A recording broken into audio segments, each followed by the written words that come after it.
First, thank you, Scott, for inviting me, and delighted you all could join us. I hope it's going to be relaxed and informative evening.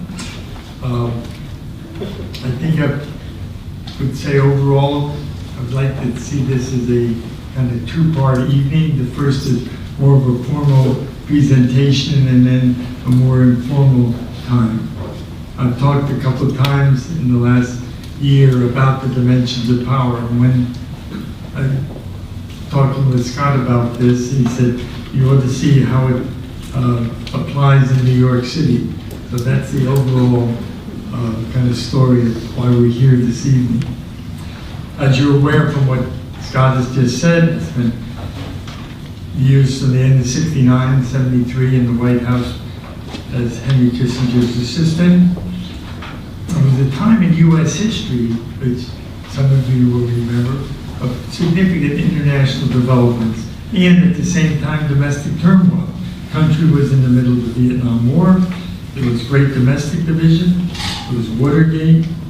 We were negotiating the Strategic Arms Limitation Treaty with the Soviet Union, pursuing Middle East shuttle diplomacy, and there was the secret opening to China.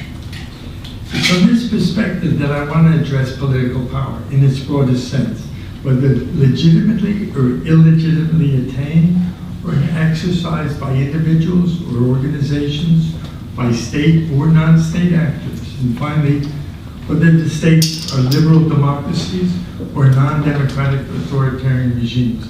In other words, all forms of political power. But first, I must stress that this is the result of reflecting on my time in the White House over many years, and probably the most lasting memory is that of a sense of battle. And not a military battle, but a sense of battle between strategic negotiators at some forum somewhere, or even an economic battle between different commercial states, but a sense of battle unseen and supernatural. Hence the title, The Dimensions of Power. And I'll address it at two levels, which I've just said. First, in the terms of the sweep of history, and then what does it mean for you here, day to day, in New York. History is a chronology of the exercise of power, and I propose that throughout history there have been three dimensions of power. First, as Scott's already mentioned, there is the hard power dimension. This is the tangible dimension. How many men are in your armed forces? How many guns, weapons, bombs, drones, tanks, missiles, aircraft, etc., etc., etc. do you have? That's pretty straightforward, not controversial, can be measured, and there it is. Then there's the soft power dimension, which has become popular in recent years, and how different nations use their soft power. And it's, much has been written about it. It's kind of the sum total of the strategy of your intelligence networks, of your counterintelligence capacity, of your logistical systems, your diplomacy, your propaganda, economic power, cultural influence, etc., etc. It is there. You can see it. We know nations jockey for position around the use of this soft power. And today it would even include use of the social media and cyber warfare. In sum, soft power guides how and what you do with your hard power. Now, in addition to those two, I'm convinced there's a third dimension of power. You can call it the non-hard, non-soft dimension. It's not tangible, it's not intellectual, it's not plans or strategy or intelligence. You can call it, as I just said, non-hard, non-soft. I've called it the spiritual dimension. It leads to wars of the spirit, battles between good and evil, unseen, supernatural. Determines actually how hard and soft power are used. But we, human beings, are not in control of it. Let me illustrate this idea by looking at one of the most interesting analyses of political power, I think, in my lifetime, done about 15 years ago in a documentary called Fog of War, 11 Lessons from the Life of Robert McNamara. Let me first ask, how many people have seen Fog of War? Okay, that's the first takeaway from tonight, which is, I think you get it on Netflix. I think it's the most trenchant and powerful critique of our society, certainly that I've ever seen.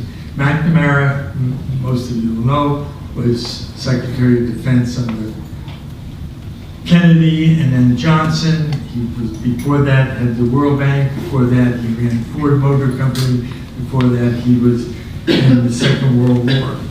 And he went around after he was through all those things and went to all the people he had negotiated with around the world to try and figure out what went right and what went wrong. It won the Academy Award in 2003, Oscar, and today it's actually part of the mandatory program in the intelligence training community in Washington. So try and get to see it. I'm going to give you a 30-second or 3-minute summary. 3 of McNamara's lessons relate to hard power. Those are maximize efficiency, proportionality should be a guide, and more.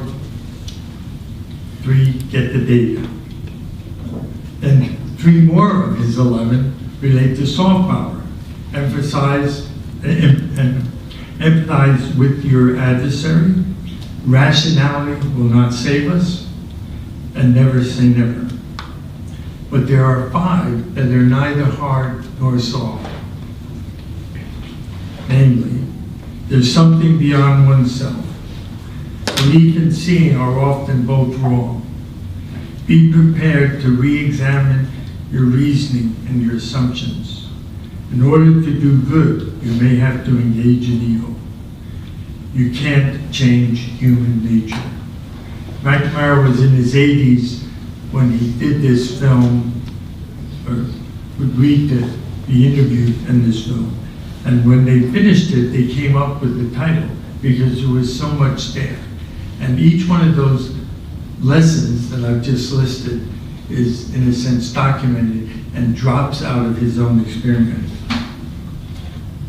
History, as I said, is a chronology of the exercise of power, other than which we put in a big category, say, act of God, those things that happen that no human has anything to say about. And my wife is always reminding me that a good example of that is when I came home one night from the White House, and we had been working very hard to set up a major summit in the Middle East between the President Nixon and the President of Egypt at that time, Abdel Nasser. And in the middle of all the preparations, just as everybody was getting ready to announce it, Nasser died. No summit, no trip, nothing. But everything totally changed, the whole equation of everything that was going on in the Middle East. So I want to make sure that's the first recognition that these things happen that nobody has anything to say about. But other than that, if you look back through history, there are recorded events. Events don't happen on their own. They happen because of human action or human inaction. And sometimes, and all times, there's probably a chance of having a good decision and a bad decision. So that's driven by human nature. And people exercise that power. People make these events happen. What kind of people? People whose nature is just like yours and mine. So it's important to understand first human nature and have a realistic view of what motivates and drives the people who are in power and exercise their authority, and out of that comes the events. So now I just want to set out some quotes to set the stage for the spiritual dimension of power, spiritual dimension of human nature. Let me get a glass here. Don't trip over my water.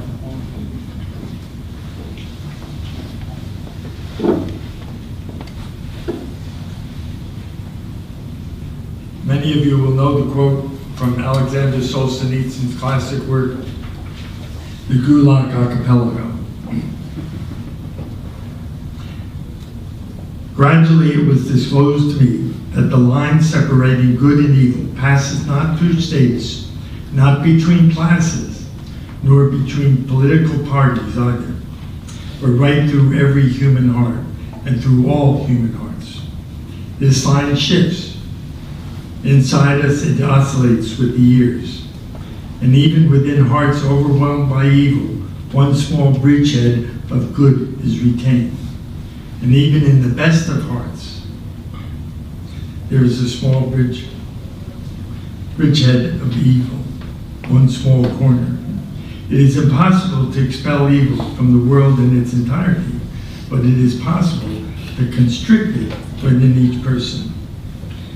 To this, I would only add that because the line passes through every human heart, it also passes through history, the history of human behavior on a grand scale. So the battles of the spirit are between good and evil. And whether it is just in the individual's heart or otherwise, there is this line. The notion of a spiritual dimension to the exercise of power is not new, nor is it exclusive to those who believe in God. In 1888, in his famous book, Ecce Homo, Friedrich Nietzsche wrote the following quote, "For when truth engages in a struggle with the falsehood of ages, we must expect shocks and a series of earthquakes, with a rearrangement of hills and valleys, such as has never yet been dreamed of. The concept of politics is thus raised bodily into the realm of spiritual warfare." And there's a straight line from Nietzsche to Hitler, if you trace through the history of that type of thinking.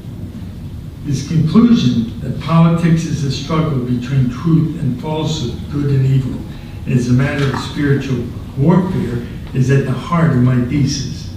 It is very interesting to note that while Nietzsche was an atheist, he nevertheless recognized that there could be a spiritual dimension, unseen and supernatural. In more recent times, Václav Havel said in an address in Tokyo in 1992, "When I look around the world today, I feel strongly that contemporary politics needs a new impulse, one that would add a broadly needed spiritual dimension.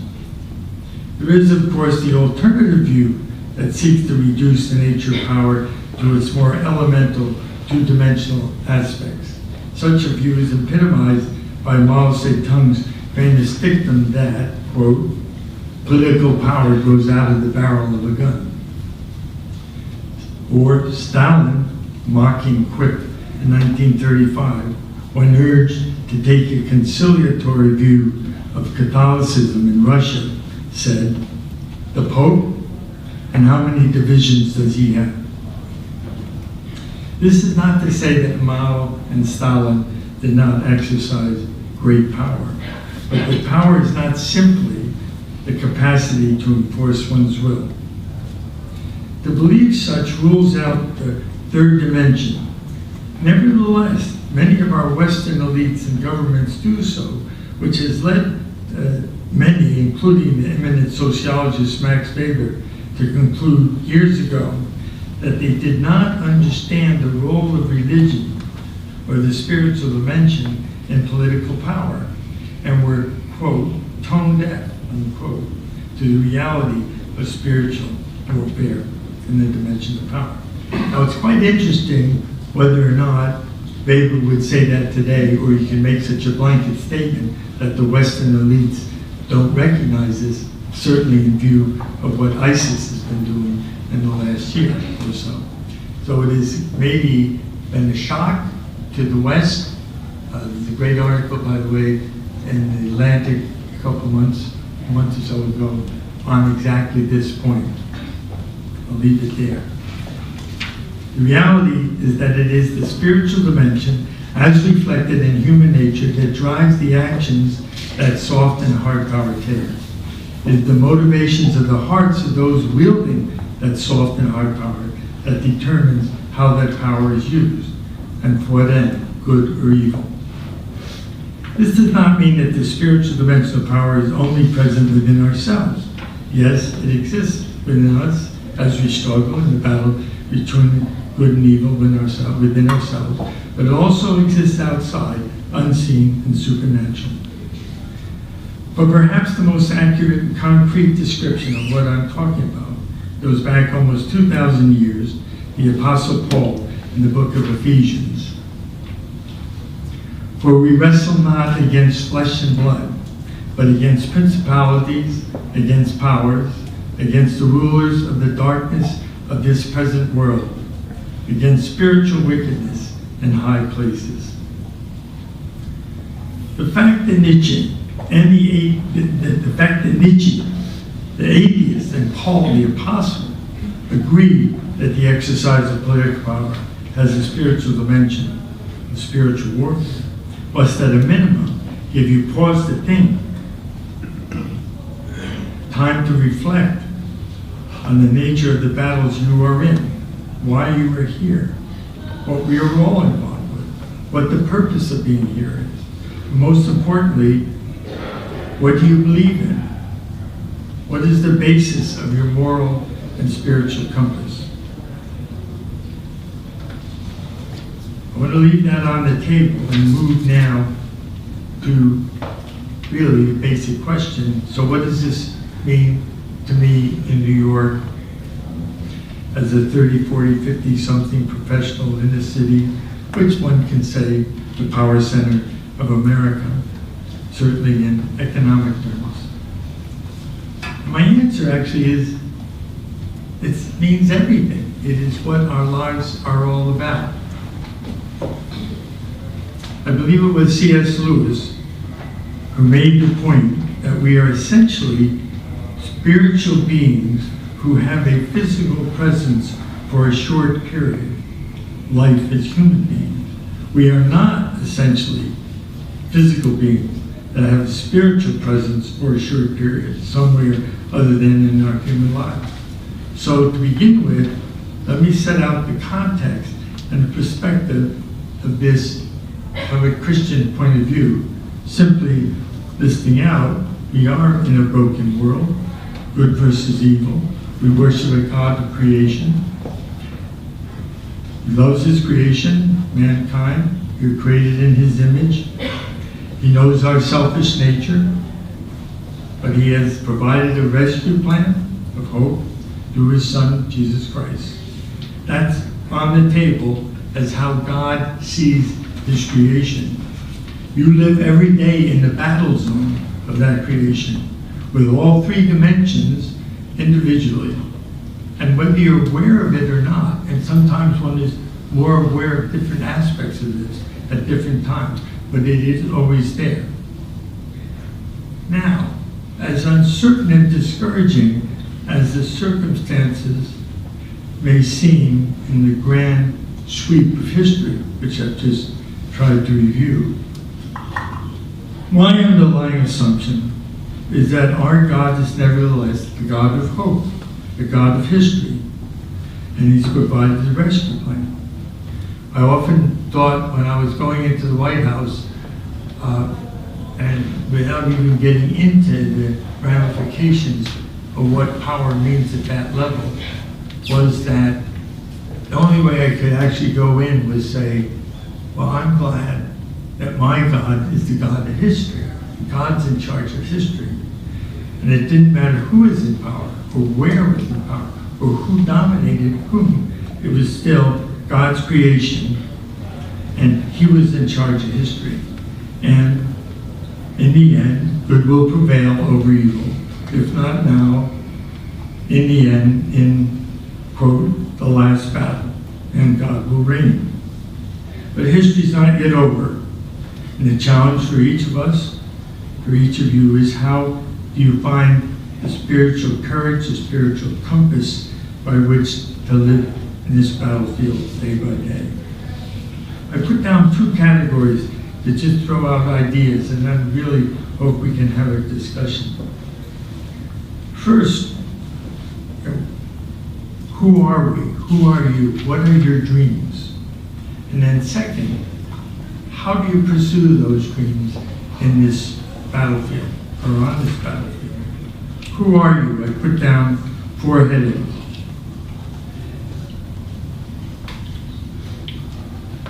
Identity. What is your identity? Is it your job, your success, your position? What is your identity? We always hear about teenagers having identity crises. What is your identity? Second, what are your gifts? What are your talents? We're admonished to think soberly about our own abilities, but that doesn't mean to be overly pessimistic about your abilities. Character. How do you behave when no one's looking? And there is humility. And fourth, relationships. What are the significance of the relationships you have? And what is the significance of your relationship with God, with Christ? Susie and I last night went to an extraordinary talk by David Brooks on this new book called The Road to Character. And it was recorded by C-SPAN, and I think the Trinity Forum has it on their website. I commend you all to watch it. It was for over an hour. Michael Gerson responded, and I think 2 of the most powerful lectures we've been to in a very, very long time. And I said to Scott earlier, I may mix up some of his illustrations with my illustrations or vice versa. But it is in this area that we're talking about, which is about character, which is really at the center of what this book, that's the title, The Road to Character. I've got a lot written down. I don't think I've got time to go through those, but I want to make sure that you reflect on these things as Christians. I want to see people thinking to understand, which is basically Brooks' story of the last several years of his life, and your own identity and ambitions and your own dreams, and what you have in terms of your gifts. The word I was searching for earlier is false modesty is as bad as excessive pride. One interesting fact that David Brooks threw out last night was what has happened to America in the last 60, 75 years. And he cited a poll that was taken first time in 1950 of 18-year-olds in America.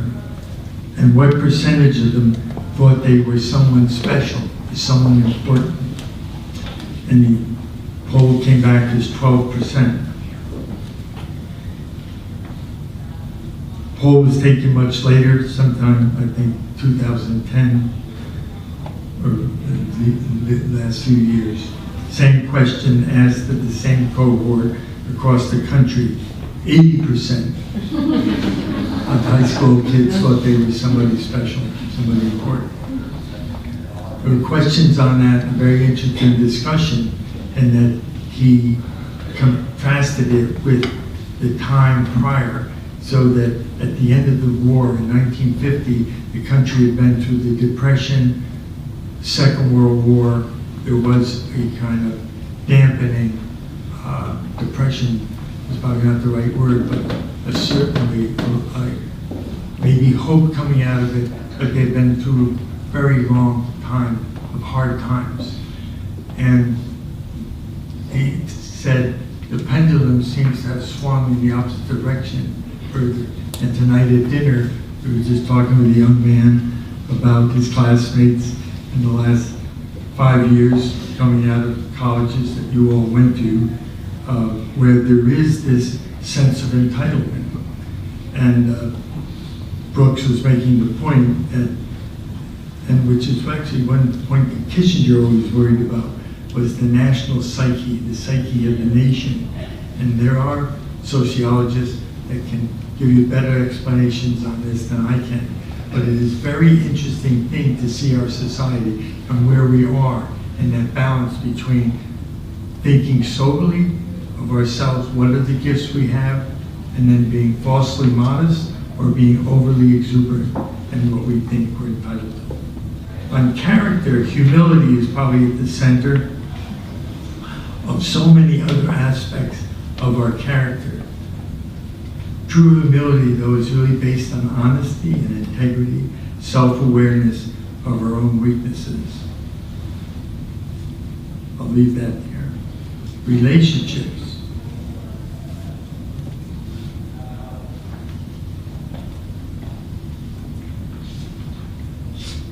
There's always been a spiritual dimension to really deep relationships. And it isn't just when you have your friends around you that those relationships are real. A great illustration, and it's something I've thought about a lot in recent years, is between David and Jonathan. There comes a period when David is married to the king's daughter. He's the kind of Tom Brady of Israel. He's just killed Goliath, and he's having a great time. He's a combination, I guess, with Butch Cassidy and Sundance and the Outlaws, and they're running the country, 400 mighty men of David. And he's trying to get away from the king who wants to kill him, Saul, who's Jonathan's father. And they have such a bond of friendship. Jonathan goes to find David in the wood hiding and encourages him and as his friend. And he finds out he's kind of David's mole in the palace, so he knows what the king's going to do next. And he goes and tells David and encourages him. But then there's a really horrendous battle, and David is then caught at the end with no Jonathan, and he's in the cave, and he's really in trouble. And his men are threatening to stone him. He's going to have a mutiny of his ex-cons, or convicts that are running around with him. And there's a wonderful little verse in Samuel, quote, David encouraged himself in the Lord his God. I just want to put that out there so that you remember that when you don't have each other, and you don't have your Tuesday evening lecture, or you don't have your Friday evening get together, or you don't have your Bible study, you don't have anybody, remember, the final hours is in the evening, it is just you and God. And that's where Christ comes in. I mean, that's the essence of Christianity, the relationship with Christ. How do you pursue these dreams? I'm going to just list these out because all of them have a story, and you can ask me about them, but I want to get these on the table. It's not that I'm trying to copy McNamara, but it did wind up that I had 11 of these reflections. But to start with, let me just say that the most frequently asked question of me at Oxford, teaching for the last, well, not for the last, but for about 25 years, from 1975 to 2000, was, how does one get to work in the White House? How can I get a job in the White House? Or for that matter, how do I become a CEO? Or how do we become head of my law firm? Or how do I get to be the head of my department in the university? How do I? And as David Brooks would put it, there's Adam 1 who's saying, here's my CV attributes and how do I get what I want? But on the other side, or what Brooks calls the eulogy virtues, what it is you hope people will remember about you and what are spoken of at your funeral. So I'm going to put these out and say, think about them. And think about it in the context of you have your dream, your aspirations, and how is it that you feel is a proper way to run your life, to take your actions, to behave, to pursue your goals? Probably the most fundamental of these is actually from Ecclesiastes. Whatever your hand finds to do, do it with all your heart. Whatever your hand finds to do, do it with all your heart. It's really an attitude. Maybe something very small, or it may be something big. But whatever you have to do it to the best of your ability. Do it with all your heart. Second, prepare. There's a wonderful anonymous quote: chance favors the prepared mind. I just love that. Chance favors the prepared mind. Or to make it more down to earth, there's a great quote from Gary Player, the South African professional golfer: the more I practice, the luckier I get.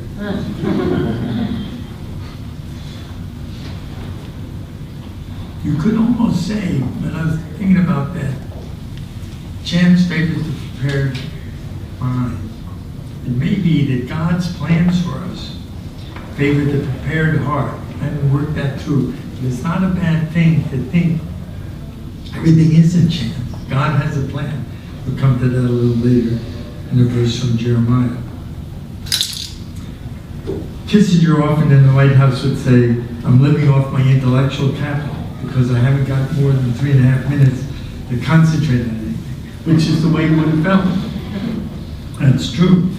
When you're in the fighting line, you know, the fighter pilot doesn't have time to go back and study a little bit more on how to get out of a jam in a dogfight.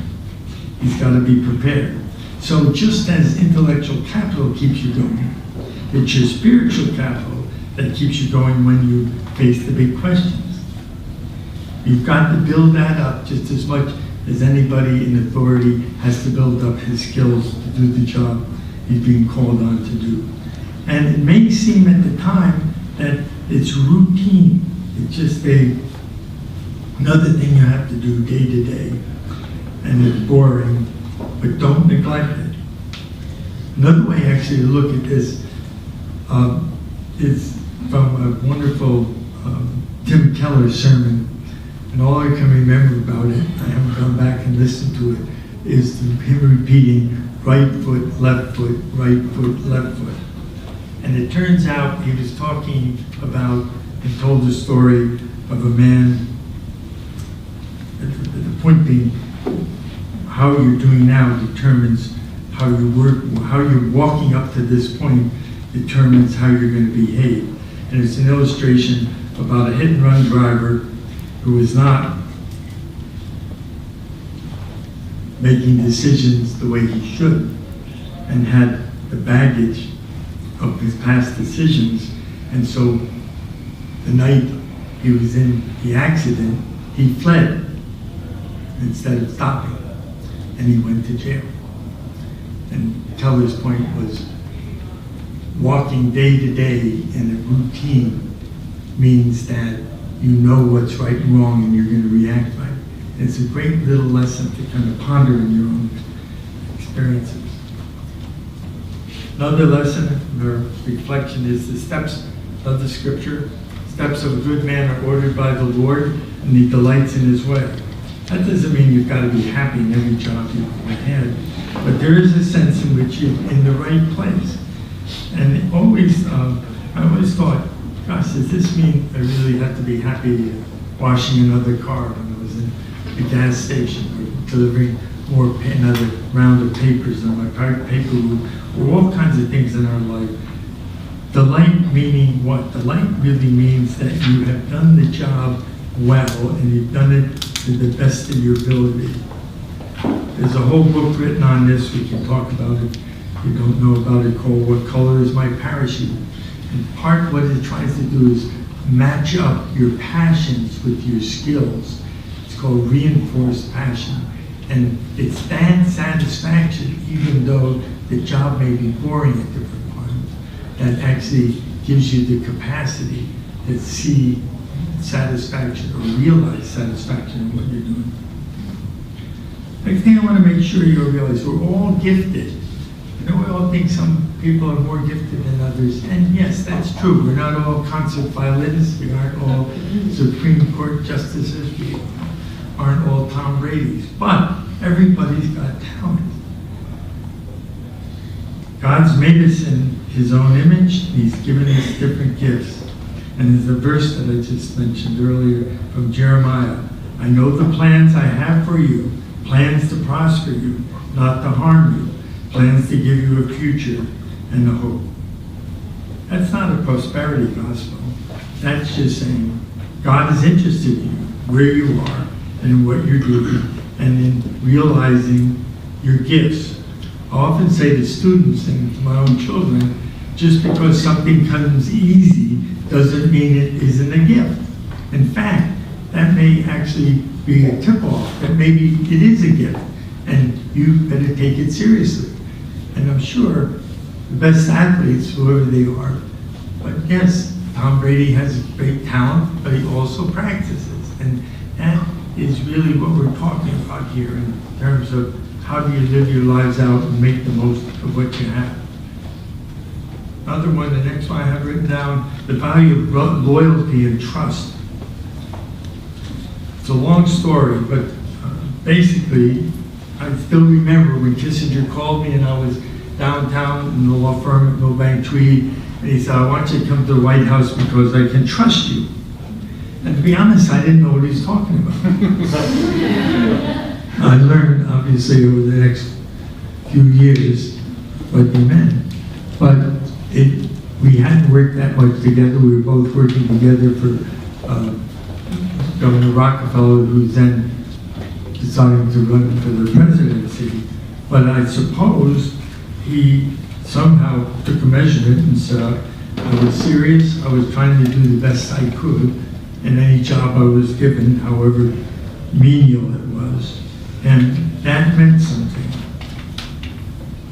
It's a great story at times with Kissinger when I would not get done what he wanted done in the next 30 seconds. And he'd go in his office and say, did you get it done? He'd come out and I'd say, no, I haven't. And then learn to absorb the wrath, the explosion following. But then he came out 2 minutes later. Did you get it done? Yes, it got done. But the fact that I was willing to take the abuse for telling the truth made that when knowing the truth was so critical that gave me the credibility of being, my yes was yes and my no was no, no matter what happened, so that he actually knew what was happening. And I look back at that, I just did it instinctively. When I look back at that, as kind of being a major building block or part of the foundation of the relationship with him over all these years. Trust your instincts. Have a moral framework. We all know what's right and wrong. Every time you look back at something, you say, gee, I didn't realize. I knew I didn't feel comfortable with that. God's given us a conscience. That's why He's given us a conscience, your instincts. And usually you don't have time to think about it. You haven't got time to balance out the pluses and minuses. You know whether these things are right or wrong.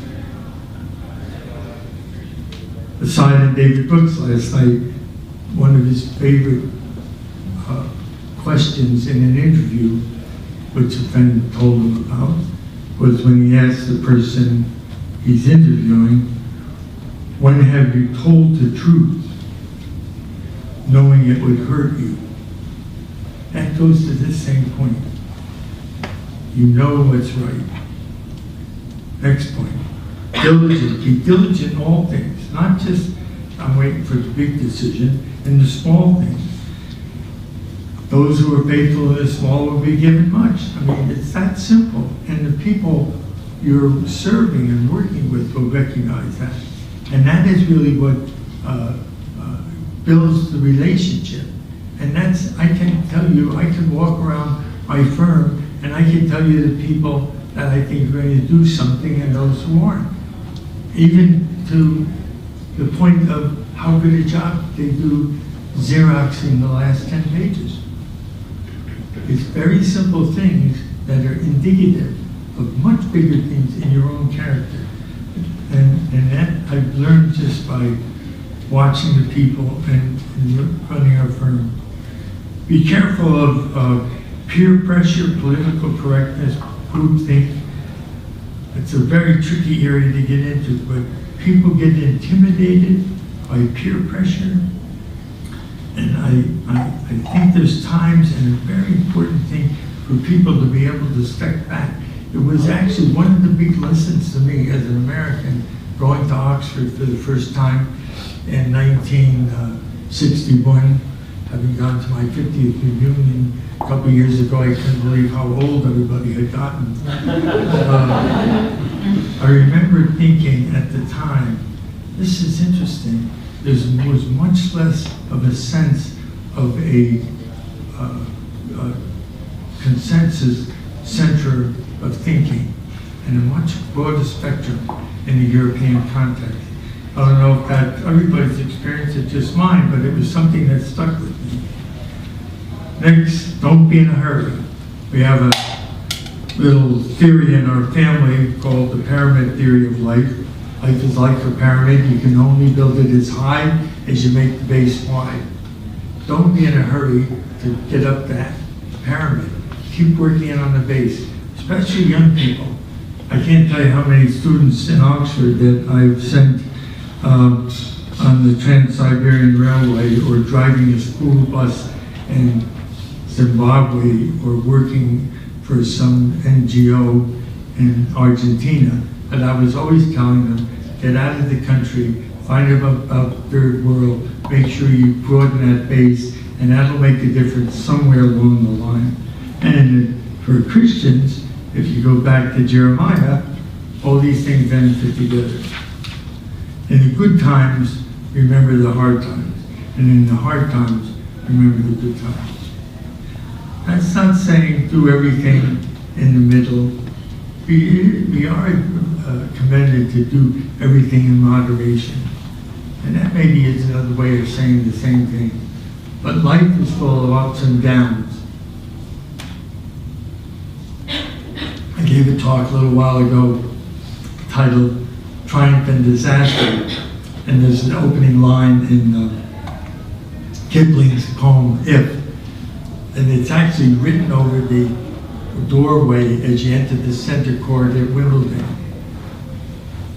for the English tennis championships.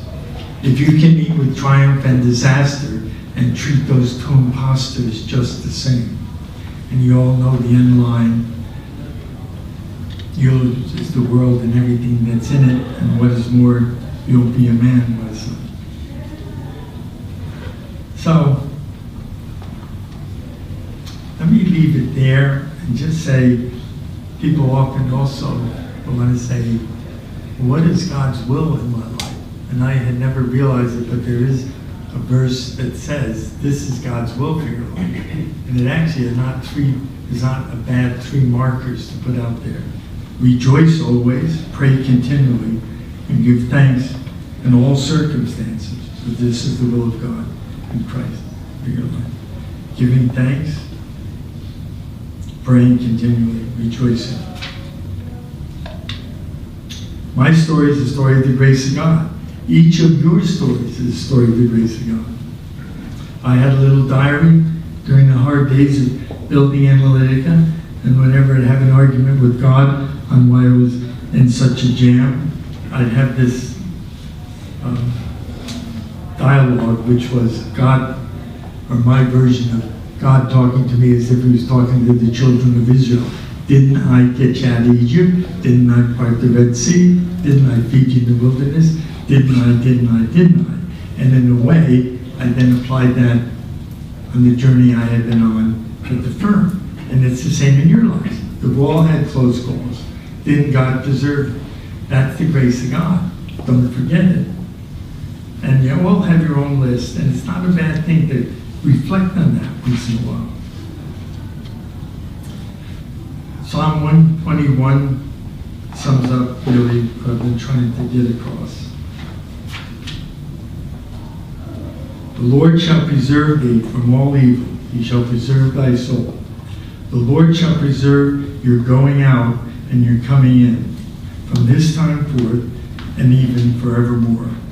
For a long time I didn't quite get, what does he mean, you're going out and you're coming in? And then I realized it's just a metaphor. Every day we go out and we come in. Every week we go out, we come in. Every month, every year. Our whole lives are going out, coming in. And to know that God will preserve us through all our days, in that picture is not a bad way to look at it. So be the person you were made to be. And that's all that matters. A matter of character, not of accomplishment. Be the person you were made to be, and that's all a matter of character, not of accomplishment. Thank you very much.